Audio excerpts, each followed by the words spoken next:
बिस्मिल्लाहिर्रहमानिर्रहीम। अस्सलाम वालेकुम बच्चों। कल हमने जो सबक नंबर 6 है नोबल इनाम की कहानी वो ख़त्म किया। तो आज हम इसके सवालात करने जा रहे हैं। तो चलो सवाल करते हैं। पहला सवाल है नोबल प्राइज़ किसके नाम पर दिया जाता है। हाँ बच्चों, इसका जवाब है नोबल प्राइज़ अल्फ्रेड नोबल के नाम पर दिया जाता है, जो स्वीडन की राजधानी स्टॉकहोम का रहने वाला था। सवाल नंबर 2, हिंदुस्तान में अदबी इनाम किसे मिला। हिंदुस्तान में अदबी इनाम रविंद्रनाथ टैगोर को 1913 में उनकी किताब गीतांजलि पर मिला। सवाल नंबर 3, नोबल इनामात पहले किन किन मौज़ूआत पर दिए जाते हैं। नोबल इनामात पहले अमन, अदब, फ़िज़िक्स, केमिस्ट्री, अद्वियात और इक़्तिसादियात में नुमायाँ कारनामों पर दिए जाते थे। हाँ, सवाल नंबर 4 क्या है बच्चों। अल्फ्रेड नोबल ने कौन सा ऐसा काम किया जिससे इसने गैर मामूली दौलत हासिल की। अल्फ्रेड नोबल ने अपनी मेहनत और लगन की बदौलत डायनामाइट ईजाद किया, जिससे इन्हें गैर मामूली दौलत हासिल हुई। सवाल नंबर 5, अल्फ्रेड नोबल कहाँ का रहने वाला था। अल्फ्रेड नोबल स्वीडन की राजधानी स्टॉकहोम का रहने वाला था। हाँ, अब आगे का जो दूसरा हिस्सा है इसका अब वही हम पढ़ेंगे। ये कैसे मालूम हुआ कि अल्फ्रेड नोबल जंग से नफ़रत करता था। अल्फ्रेड नोबल जंग से नफ़रत करता था। वो ये इसकी दिली ख्वाहिश थी कि दुनिया की तमाम कौमें आपस में सलाह व अमन के साथ रहे। और इसका दूसरा पार्ट क्या है। अल्फ्रेड अपने कारकुनों और मज़दूरों का ख्याल रखता था।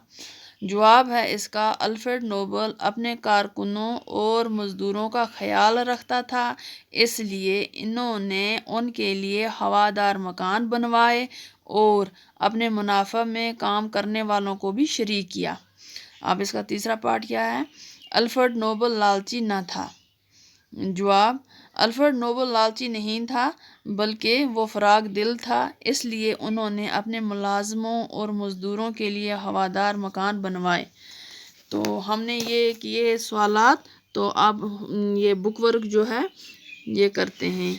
इसका ये तीसरा पार्ट है। 2 पार्ट हमने किए, ये तीसरा पार्ट है। मंदरजा ज़ेल शोबों में नोबल इनामात जिन लोगों को मिले उनके नाम सामने लिखिए।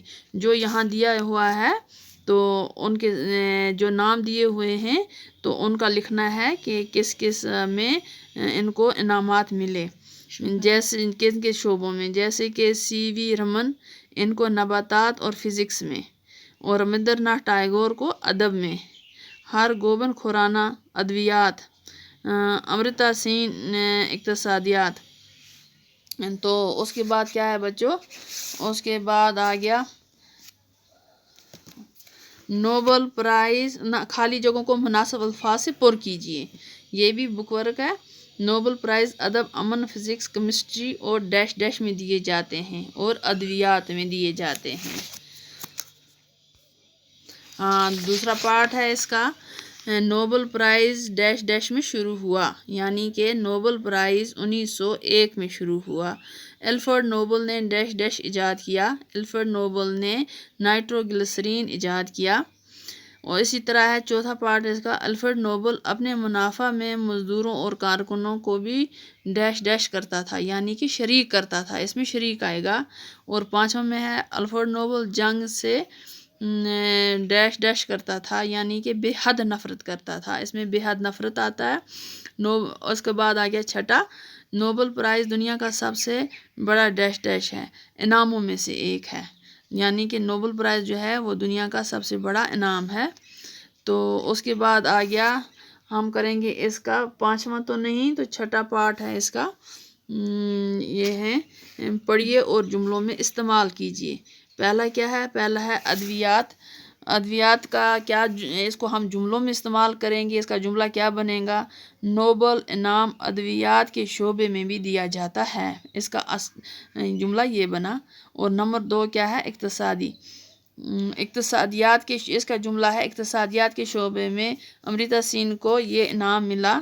नंबर 3 हिफाजत, हमें अपने माहौल की हिफाजत करनी चाहिए। और उसके बाद आ गया चौथा माहौलियात। تو اس کو بھی جملوں میں استعمال کرنا ہے۔ آلودگی کی وجہ سے ماحولیاتی توازن بگڑ جاتا ہے۔ نمبر 5، نباتات۔ انسانوں اور پیڑ پودوں کے ساتھ ساتھ نباتات ہمارے ماحول کا اہم حصہ ہیں۔ نمبر 6، کلیات۔ اس کا مطلب ہے اس کو ہم جملوں میں کیسے استعمال کریں گے؟ میر تقی میر نے اپنی شاعری کے 6 کلیات شائع کیے ہیں۔ نمبر 7، حادثات۔ میری سہیلی کے ساتھ بہت سے حادثات پیش آئے۔ نمبر 8، واقعات۔ روزمرہ کے واقعات سن کر میں غمزدہ ہوں۔ اور نمبر 9 کیا ہے؟ اخبارات۔ اخبارات سے ہمیں بہت جانکاری حاصل ہوتی ہے۔ نمبر 10، انعام۔ نوبل انعام دنیا کا سب سے بڑا اعزاز ہے۔ اور نمبر 11 کیا ہے؟ فصاحت یعنی کہ خوش کلامی۔